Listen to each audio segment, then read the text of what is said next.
వృత్తాంతము 24వ అధ్యాయము 15వ వచనం. యెహోవా దినములు గడిచిన వృద్ధులై చనిపోయిను.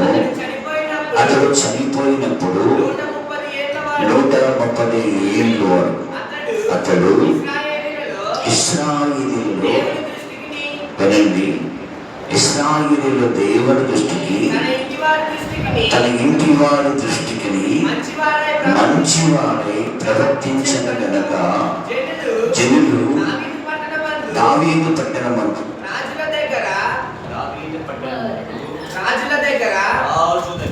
అతన్ని పాతి పెట్టిరి. చనిపోయిన తర్వాత యూదా అధిపతులు వచ్చి రాజునకు నమస్కరింపగా రాజు వారి మాటలు పరిశుద్ధులకు తండ్రి గొప్ప దేవుడా నీకు స్తోత్రమయ్యా. చదవబడిన ఈ వేద పరిశుద్ధ గ్రంథములని నాయన, నీ జీవ వాక్కులు నాయన, సియోన సింహాసనం నుంచి నన్ను మీరు ప్రకటించండి అయ్యా. మీరు మాట్లాడండి అయ్యా. మీరు మాట్లాడితే జీవం ఉంది, మీరు మాట్లాడితే మేము బ్రతుకుతామయ్యా. ఈ వాక్యం మా ఆత్మీయ జీవితాలు మేలు కనుక దేవుని కనుక ఉండే కృప దయచేయండి ఆయన. పరిశుద్ధాత్మ దేవుడు నన్ను మరుగుపరిచి మీరు మాట్లాడి మహిమ పొందమని యేసు నామమును బట్టి అడుగుతూ ఉన్నాం తండ్రి. ఇక్కడ మనం ఒక వ్యక్తిని మనం చూడగలుగుతున్నాం. ఆయన పేరు యెహోవా.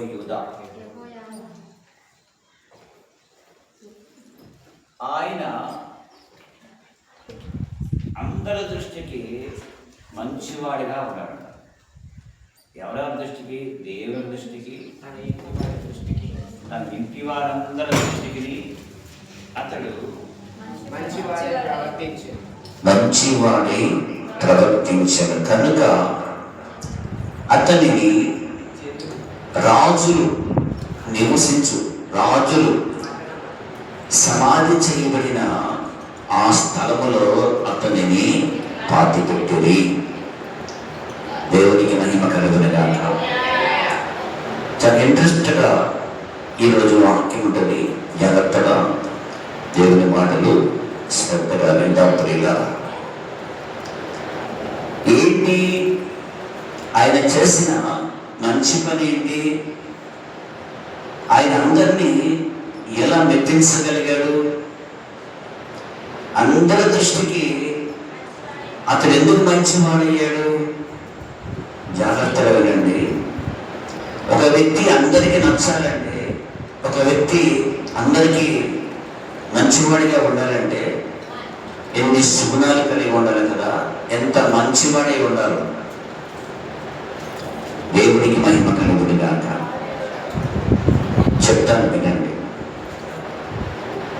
అతల్యా ఎంతమందికి తెలుసు? చాలా మందికి తెలియదు అతల్యా అనే పేరు. యెజబెల్ అంటే అందరికీ తెలిసింది. యెజబెల్ అంటే తెలియని వారు ఎవరు కూడా లేరు. ఈ యెజబెల్ కూతురే ఈ అతల్యా. యెజబెలు ఎంత దుష్టురాలో అతల్యా రెండంతల దుష్టురాలు. యెజబెలు భర్త జీవితాన్ని నాశనం చేస్తే ఈ అతల్యా తన బిడ్డల జీవితాన్ని నాశనం చేసింది. యెజబెలు తన భర్త జీవితాన్ని, కుటుంబాన్ని నాశనం చేసుకుంది. ఈ అతల్యా తన బిడ్డలను, తన కుటుంబాన్ని నాశనం చేసుకున్న బిడ్డలో ప్రియుల వీరిద్దరిలో ఉంది ఒకటే అహం. వీరిద్దరిలో ఉంది ఒకటే గర్వం. వీరిద్దరిలో ఒకటే పొగరు, లెక్కలేంతనం, సులకన భావం, అధికార కాంక్ష. వీరిద్దరిలో తల్లి కూతుర్లో ఉన్న దుష్ట స్వభావాలు ప్రియులారా. వీళ్ళిద్దరూ ఎవరికి గుర్తుగా ఉన్నారు? దేవుడికి విరోధంగా ఉన్నారు. వీళ్ళిద్దరూ ఎవరికి గుర్తుగా ఉందంటే దేవుని యొక్క రాజ్య సువార్తని నాశనం చేసేవారి జాబితాలు ఇద్దరున్నారు ప్రియులారా. దేవునికి వ్యతిరేకులు, దేవుడిని లెక్క చేయని వారు, దేవుడిని భయం లేని వారు ప్రియులారా. మీరు గమనించండి, జాగ్రత్తగా నా మాటలు వినడానికి ప్రయత్నం చేయండి ప్రియులారా. దేవుని యొక్క కనుదృష్టి అంట లోకమంతా కూడా సంచారం చేసిందంట. మంచి వారిని చూసిందంట, చెడ్డవారిని కూడా ఆయన కళలు చూసిందంట. మంచి మనసు కల వారిని చూసిందంట, గర్విష్ఠులు కూడా చూసిందంట. దేవునికి అసహ్యమైన వారిలో ఒకరు గర్విష్ఠులు, అహంకారం.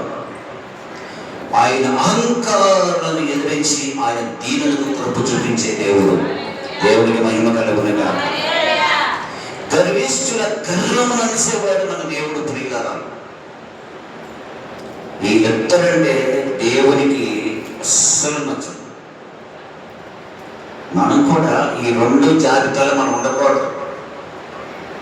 ఈరోజు మనకు కూడా మనం కలిగి ఉన్న ఆస్తిని బట్టి, మన అందాన్ని బట్టి, మన బలాన్ని బట్టి, మన కులాన్ని బట్టి, మన కులదాన్ని బట్టి ఈరోజు మనం అతిశయపడుతుంటాం, మెరిసిపడుతున్నాం. అవన్నీ కూడా మనకు తగదు.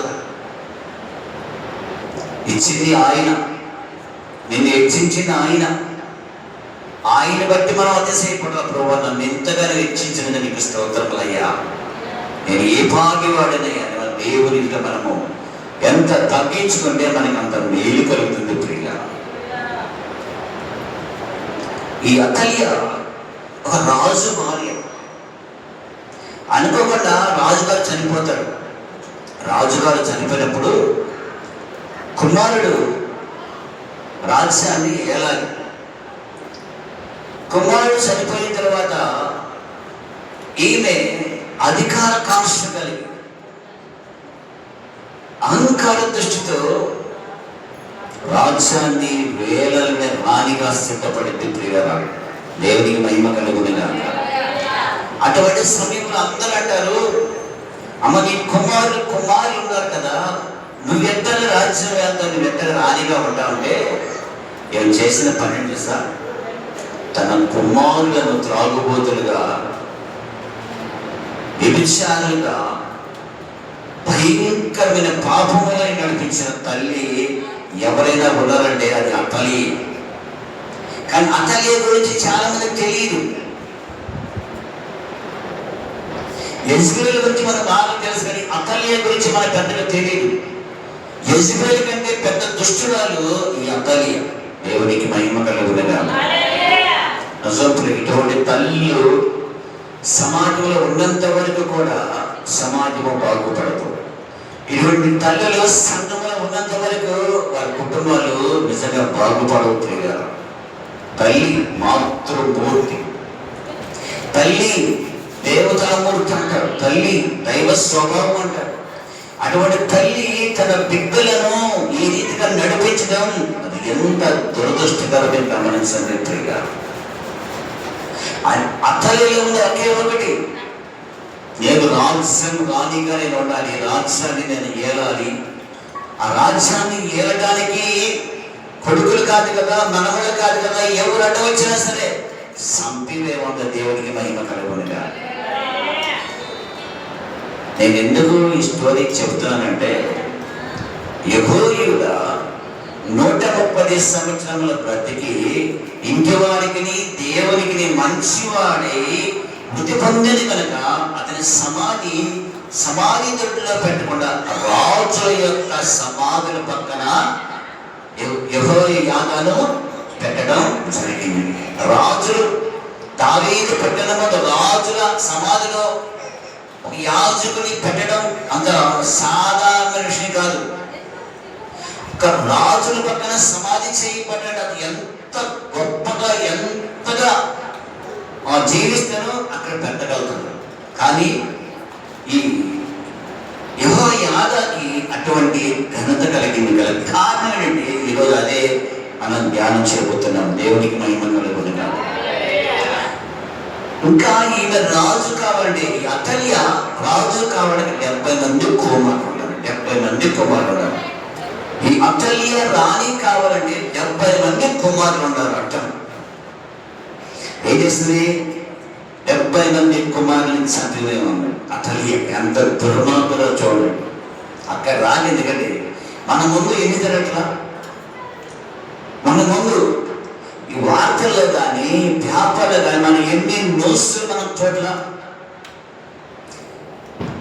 తన కామ వాంఛలు తీర్చుకోవడానికి, తన ప్రియుడితో తిరగడానికి తన బిడ్డలు అడ్డుగా ఉన్నారని చంపిన తల్లి ఎంతమంది సమాజంలో లేరు.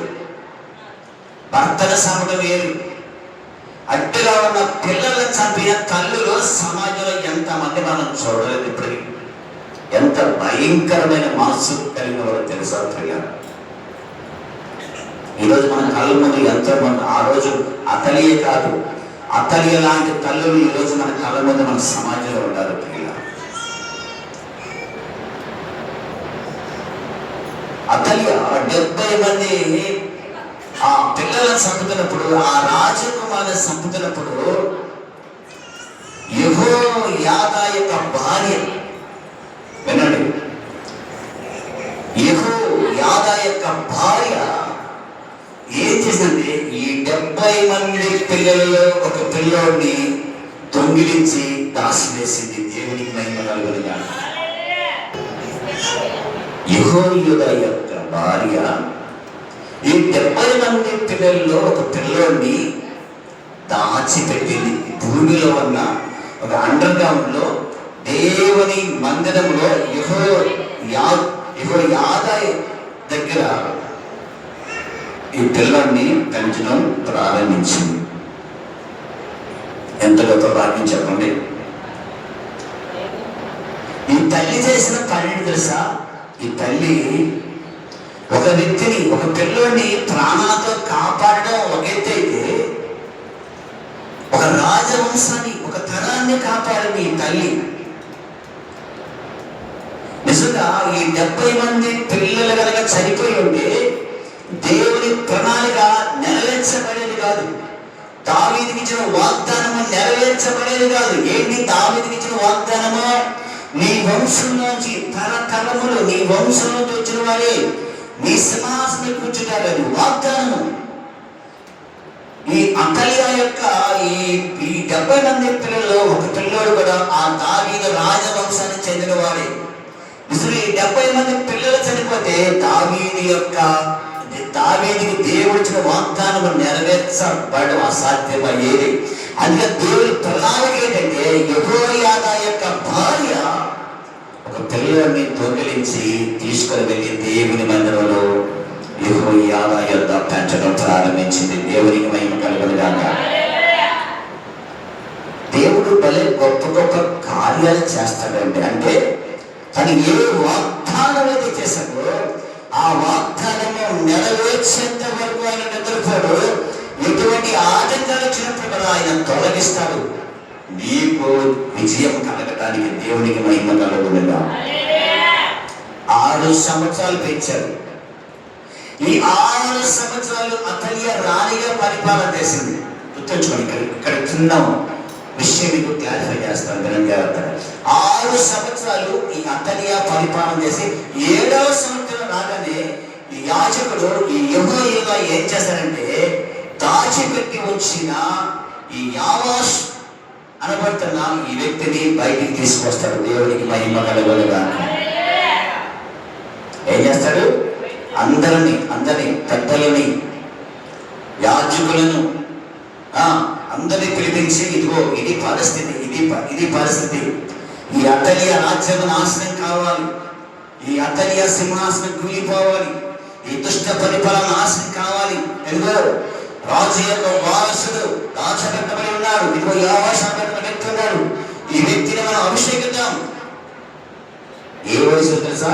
7 సంవత్సరముల వయసులో. దేవునికి మహిమ కలుగునుగా. 7 సంవత్సరాల వయసులో 23 అధ్యాయంలో ఉంటుంది. అంతలో 7వ సంవత్సరమున యెహోయాదా ధైర్యం తెచ్చుకొని శతాధిపతులతోనూ యెహోరాము కుమారుడైన అజర్యాతోనూ యెహోవాను కుమారుడైన ఆ వీళ్ళందరూ కూడా పిలిపించి జరగవలసిన పనంతా కూడా చెబుతాడు. దేవునికి మహిమ కలుగునుగాక, దేవునికి మహిమ కలుగునుగాక. ఒక్క మాట చూద్దాం. దుష్ట పరిపాలన ఎన్ని సంవత్సరాలు జరిగింది? 6 సంవత్సరాలు. ఈ 6 దేని గుర్తుగా ఉంది? చాలా మంది చదువుతున్నారు. ఈ 6 దేని గుర్తుగా ఉంది? 3, 3, 3 అంటే ఏం చెప్పండి? ఇది ఎవరి ముద్ర? ఇది 3, 3, 3 ఎవరి ముద్ర? 6, 6 ఎవరి ముద్ర? సాతాను ముద్ర. అంటే ఈ 6 సంవత్సరములు సాతాను గారు పరిపాలించాడు. ఇప్పుడు 7 వచ్చింది. 7 అంటే ఏంటి? సరి సంఖ్య. నిన్న నేను చాలా విషయాలు చెప్పాను 7 గురించి. 7 సంఘములతో 7 దీపస్తంభం మధ్య 7 నేత్రములు కలిగిన 7 ముద్రలు, 7 బూరలు.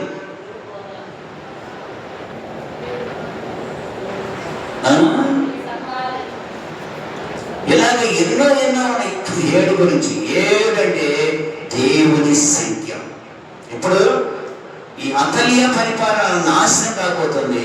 ఇప్పుడు దేవుని పరిపాలన మరలా తిరిగి ప్రారంభించబోతుంది. ప్రభునికి మహిమ కలుగునుగాక. యెహోషువ ఏం చేశాడు? ధైర్యం తెచ్చుకొని 7వ సంవత్సరం చిన్న పిల్లవాడిగా ఉండగానే ఈ కుమారుడిని బయటికి తీసుకొచ్చి అక్కడ ఉన్న అందరి శతాధిపతులను ఇంకా అందరిని తీసుకొని వచ్చి అందరి చేత చేయవలసిన పని గురించి ఆలోచించి బాహటంగా 7వ సంవత్సరమున ఆ రాజుని రాజుగా అభిషేకిస్తారు. దేవునికి మహిమ కలుగునుగాక, దేవునికి మహిమ కలుగునుగాక. 11వ వచనం చూడండి. అప్పుడు వారు రాజకుమారుని బయటకు తోడుకుని వచ్చి అతని మీద కిరీటం ఉంచి ధర్మశాస్త్ర గ్రంథములు అతని చేతికి ఇచ్చి అతని పట్టాభిషేకము చేసి యెహోవాని యోధాను అతని కుమారులను అతను అభిషేకించి రాజు చిరంజీవి అగునుగాక అనేది. దేవునికి మహిమ కలుగునుగాక. 7 సంవత్సరాల వయసులో రాజుగా నియమించబడ్డాడు. ఒక చరిత్ర. 7 సంవత్సరాల వయసులో రాజుగా అభిషేకించబడి 40 సంవత్సరాలు ప్రపంచానికి దేశాన్ని పరిపాలించాడు. దేవునికి మహిమ కలుగునుగాక. 40 సంవత్సరాలు రాజుగా ఏలాడు. తర్వాత ఈయన కూడా తప్పిపోయాడు అనుకున్న తర్వాత విషయం అది. కానీ దేవుడి కృపానుగ్రహం గమనించండి. 70 మంది ఆ రాజకుమారులలో ఈ వ్యక్తి కూడా చనిపోవలసిన వాడు. ఈ వ్యక్తిని దేవుడు తప్పించి 6 సంవత్సరాలు దేవుడి మందిరంలో తిరిగి 7వ సంవత్సరము రాజుగా అభిషేకించి రాజుగా అతడు నియమించబడ్డాడు. దేవునికి మహిమ కలుగునుగాక. ఇక ఈ అతలియ అంటూనే బయటకు వచ్చి మోసం మోసం మోసం మోసం అంటుంది. మోసం చేశారు అంటుంది. ఈ అతలియ బయటకు వచ్చి నేను 70 మందిని చంపాను కూడా ఈయనెక్కడి నుంచి వచ్చాడు? ఎలా వచ్చాడు? ఈ అతలియ బయటకు వచ్చి మోసం మోసం అంటుంది. ఒకే ఒకటి మీరు గమనించండి. ఇక్కడ చూడ 15వ వచనంలో కాబట్టి వారు ఆమెను దారి ఇచ్చి రాజనగర యొద్దకు గుర్రపు గుమ్మము యొక్క ప్రవేశ స్థలమునకు ఆమె వచ్చినప్పుడు వారు ఆమెను అక్కడే చంపివేసిరి. దేవునికి మహిమ కలుగునుగాక. ఏమైపోయింది అతలియ బ్రతుకు?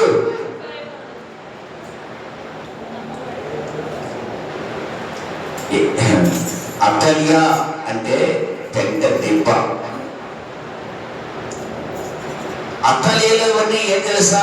పొగరు, గర్వపు మాటలు, అహంకారం. ఒక మాట చూద్దానండి. ఈ 3 ఉన్నాడు వాడు బ్రతుకు ఎప్పుడైనా సరే ఏదో ఒక రోజు నాశనమే. పొగరు పట్టిన మాట, మాటలు, అహంకారం, గర్వం, ఈ మూడు అక్క తెలియలే. ఎవరికైతే ఈ మూడు ఉంటాయో వారి జీవితము ఏదో ఒక రోజు పతనానికి, నాశనానికి, వినాశనానికి దిగిపోవలసి ఉంటుందని మనం గుర్తుంచుకోవాలి.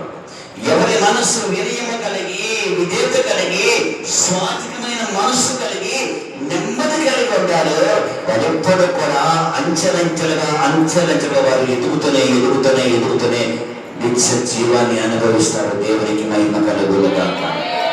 ఏమైపోయింది? అత్తల్య చంపివేయబడింది. ఒక రాజవంశాన్ని కాపాడాడు యూదా తన భార్య. ఒక తరాన్ని కాపాడాడు యూదా అతని యొక్క భార్య ప్రియులగా. ఇప్పుడు యెహోయాదా 130 సంవత్సరాలు బతికి చనిపోతాడు. చనిపోయినప్పుడు ఇతన్ని ఎక్కడ పాతి పెట్టాలా అన్నది సందర్భం వచ్చింది. నిజమే, ఎక్కడ పాతి పెట్టాలో ఇతన్ని? సమాజ దొడ్లోనా, యాజకులు ఉండే చోట, లేక రాజులు ప్రత్యేకంగా రాజులు సమాధి చేయబడిన దావీదు పట్టణం అని ఒక ఆలోచన వచ్చినప్పుడు అందరూ అన్నారు, అక్కడ పెడదాం. కొంతమంది అంటారు ఎక్కడ పెడదాం, కొంతమంది అన్నారు ఎన్ని అవుతారు వారి చీటీ వేద్దాం, దేవుడి సభకు చీటీ వేద్దాం, ఎక్కడ వస్తే అక్కడ పాతి పెట్టినప్పుడు యెహోవా విచారణ చేశారు. యెహోవా విచారణ చేసినప్పుడు దేవుడు కూడా మెచ్చుకొని ఇతనిని రాజుల నివాసం ఉండే స్థలములని ఇతనిని కూడా పాతి పెట్టాడని వచ్చిన దేవుడి మహిమ కలుగునుగా. ఇది కూడా రాత్రి జ్ఞాపకాలతో కూడుకుని దీన్ని కూడా చెబుదాం అనుకున్న టైం సార్లు రాత్రి 2 విషయాలు చెప్పారు.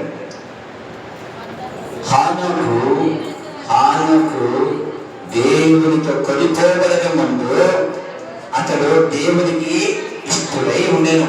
అంటే దేవుని ఎందుకు మనం వెళ్ళాలంటే మనం ఏమై ఉండాలి? దేవునికంటే ఇష్టమై ఉండాలని చెప్పాడు.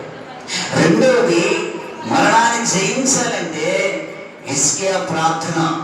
మరణకన్నా వార్త వచ్చినప్పుడు ఏ రీతికైతే హిజ్కియా ప్రార్థన చేశాడో నేను ఎలా యథార్థవంతుడిగా ఉన్నానని, అతని ప్రార్థన మరణాన్ని తప్పించి జయములు దయచేసింది కదా. దేవునికి మహిమ కలుగునుగా. ఇక్కడ కూడా యెహోయాదా చేసిన ఒక మంచి పని బట్టి అతని సమాధి కార్యక్రమం అంట రాజుల సమాధి తొట్టిలో కార్యక్రమం జరిగించబడిందంట. దేవునికి మహిమ కలుగునుగా. నీటిలో ఒక వాక్యాన్ని మనం నేర్చుకోవాల్సిన ఉంది. అదేంటంటే నేను చదువుతాను చూడండి. 16వ వచనంలో 24:16 అతడు ఇశ్రాయేలీయులు దేవుని దృష్టికి తన ఇంటి వారికి మంచివాడై, చాలు మాట చాలు, మంచివాడు. ఒక ప్రశ్న దేవుడు వేస్తాడు, నిన్నే అడుగుతున్నాడు, నన్ను కూడా అడుగుతున్నాడు, నువ్వు మంచివాడివా? నేను మంచివాడే అని మనం అంటాం. ఒక వ్యక్తి పాఠశాల ప్రయాణం వెళ్తున్నప్పుడు చీకటి పడి ఒక ఊర్లోకి వచ్చాడు. విశ్రాంతి తీసుకోవాలి అన్నయ్యంతా అక్కడ. ఒక వ్యక్తి అంటారు, అయ్యా ఈ ఊరు మంచిదేనా? ఈ ఊరు మంచిదని నేను ఎవరు మంచిదని అడిగాడు. ఈ ఊరు మంచిదేనా అంటే ఆ వ్యక్తి అన్నాడు, నీ నోరు మంచిదేనా? నీ నోరు మంచిదైతే ఈ ఊరు కూడా చెప్పాలి. నీ నోరు మంచిది, ఈ ఊరు కూడా గుర్తుంచు. మన మంచివాళ్ళమైతే మన ఎదుటి వాళ్ళు కూడా అందరూ మంచి వాళ్ళుగానే ఉంటారు. మనం చెడ్డవాళ్ళు అనుకోండి, ఎదుటి వాళ్ళు అందరూ కూడా చెడ్డవారుగానే ఉంటారు.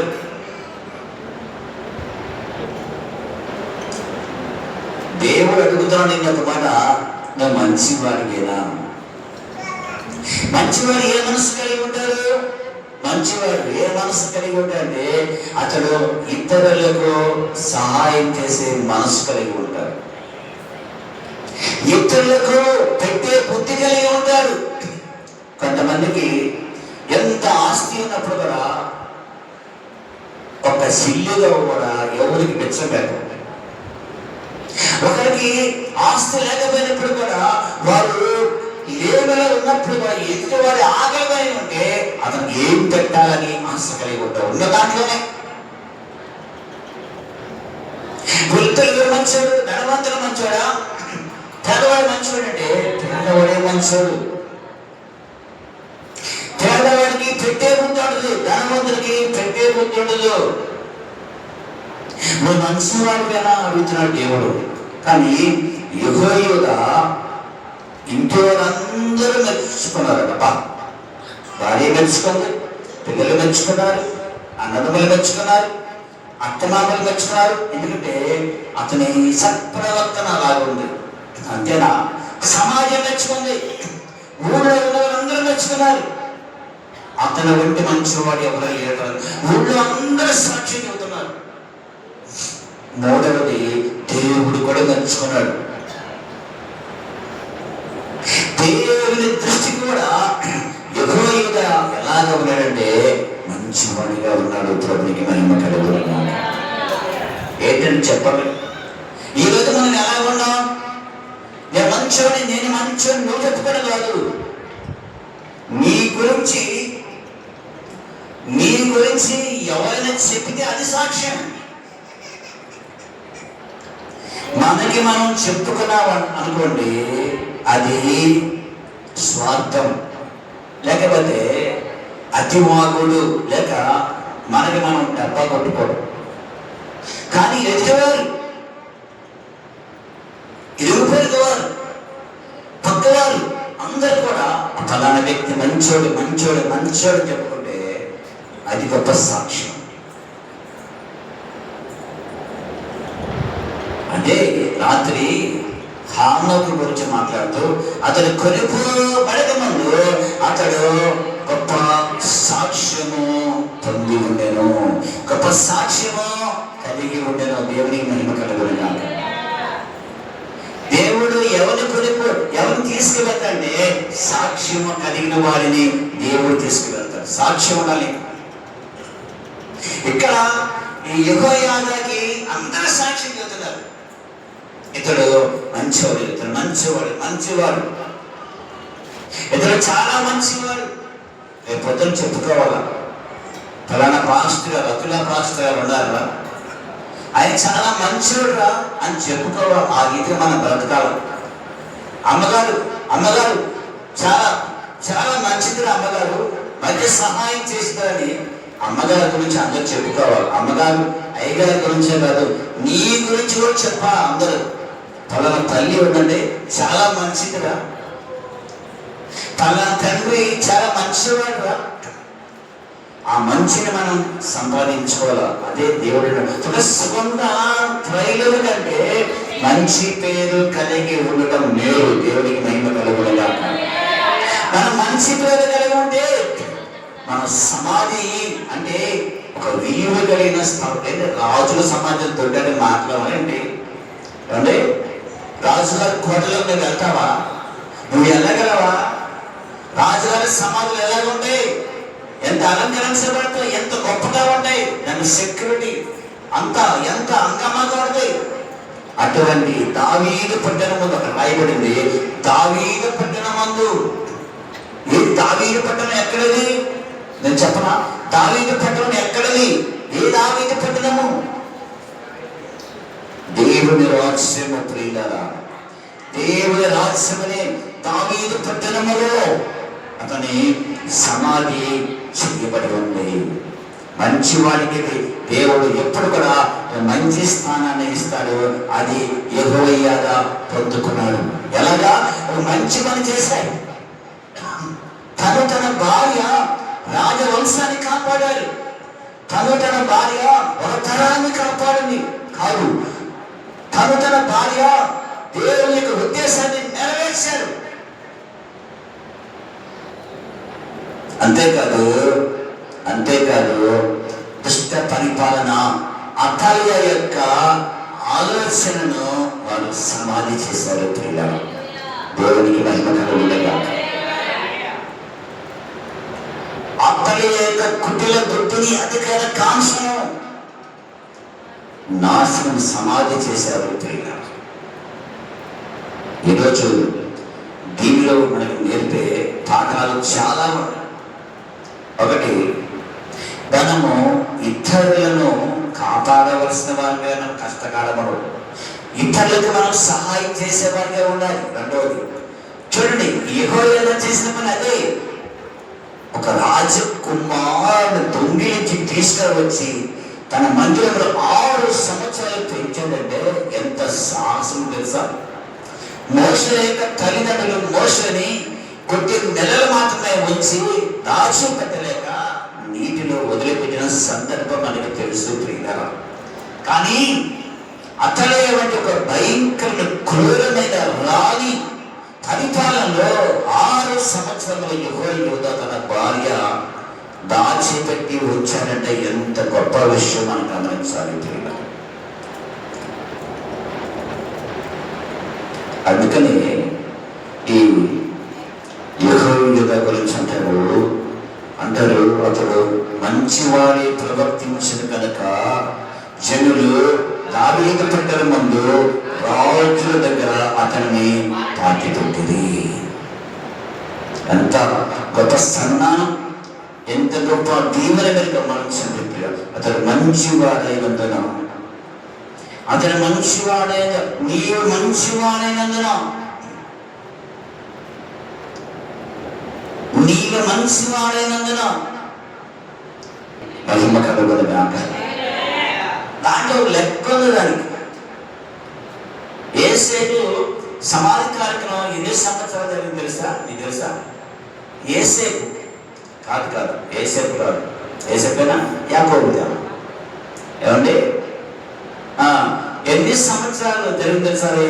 నేను ఇక్కడ చచ్చిపోయినప్పటికీ ఇదిగో నా భూస్థాపన మాత్రం ఇక్కడ మీరు చెయ్యొద్దు. నా స్వదేశంలోనికి తీసుకువెళ్ళిన తర్వాత నా స్వజనుల మధ్య నన్ను సమాధి చెయ్యి అంటారు. నిజంగా ఆయన శవయాత్ర చాలా జరిగింది. చెప్తాం దాని గురించి మీకు వివరంగా చాలా వాక్యాలు రెఫరెన్స్ ఆధారంగా మీకు చూపిస్తూ మంచి బాగుంది సబ్జెక్ట్. దేవునికి మహిమ కలుగునుగా. చూడండి, ఒక విషయాన్ని మనం గుర్తుంచుకోవాలా. దేవుడు ఎప్పుడు కూడా బిడ్డలందరినీ కూడా దేవుడు గమనిస్తూ ఉంటాడు. మంచివాడిని చూస్తాడు, చెడ్డవాడిని కూడా చూస్తాడు. మంచివాడికి మంచి చేస్తాడు, చెడ్డవాడికి దేవుడు చెడే చేస్తాడు. గర్వం, అహంకారాన్ని నీవు ఉన్నవాళ్ళు మాత్రం దేవుడు మాత్రం ఎడమకాలి కింద తొక్కేస్తాడబ్బా. ఆయనకి ఎంత కక్ష అసలు. ఏమంటాడు? ఎప్పటికీ ఉంటాడు, నా రాజ్యము, నా కట్టడములో, నా తెలివి, నా బలము, నా జ్ఞానం, నేను ఇదంతా నేను చేశానంటాడు. నోటిలో మాటలు ఇంకా బయటికి రాకమునిపే నోటిలో మాటలు నోట్లో ఉండగానే దేవుని వాక్కు ప్రదర్శన నెబుకద్నెజరు గట్టి నేర్పించాడు. దేవుడికి మహిమ కలుగునుగా. ఆయన అహంకారాలను ఎదిరించి దీనులుగా ఏం చూపించగలడు? నీ ఇంట్లో అహంకారులు ఉన్నారు, నువ్వు దీనత్వం కలిగి ఉన్నావు. ఏదో ఒక రోజు అహంకారులు తొళ్ళు ఓడగొట్టి నీ కాళ్ళ ఎద్దకి వారిని తీసుకురాకపోతే నా దేవుడే కాదు. దేవుడికి మహిమ కలుగునుగా. జాగ్రత్త. ఆయన దీనుల పక్షుల కృప చూపించే దేవుడు మన దేవుడు అంట. కళ్ళు మూసుకుని చిన్న ప్రార్థన చేద్దాం. పరిశుద్ధులకు తండ్రి, కృతాసక్త సంతులుగా నీకు స్తోత్రములయ్యా. సగపడిన ఆయన లేఖన భాగాన్ని ఒక జ్ఞాపకం చేసుకోండి తండ్రి. అయ్యా, యెహోవా గురించి, అతన్ని గురించి ఆయన కొన్ని విషయాలు నేను నేర్చుకునే కృపను మాకు దయచేసిన దేవుడు నాయన. మంచివారికి మీరు మంచి చేశారు, చెడ్డవారికి మీరు చెడు చేశారు తండ్రి. నిజమైన ఆయన మా ఆత్మీయ జీవితాల్లో కూడా మేము మంచి అనేది మేము చేయాలి ప్రభా. మంచి అనేది మేము సంపాదించుకోవాలయ్యా. ఎదుటివారికి హాని చేయటం, ఎదుటివారికి కీడు చేయటం, ఎదుటివారికి నష్టం చేయటం వంటి చెడ్డ తలంపులు చెడ్డ బుద్ధిని మాలో నుంచి తొలగించు నాయనా. ఈరోజు తండ్రి మంచి నీతిని మాకు నేర్పారయ్యా. మా మనసు నిష్కలంగా నిర్మలముగా నాయనా అయ్యా, మా మనస్సు స్వచ్ఛమైన పాల వంటి మనస్సు కలిగి మేము ఉండాలి తండ్రి.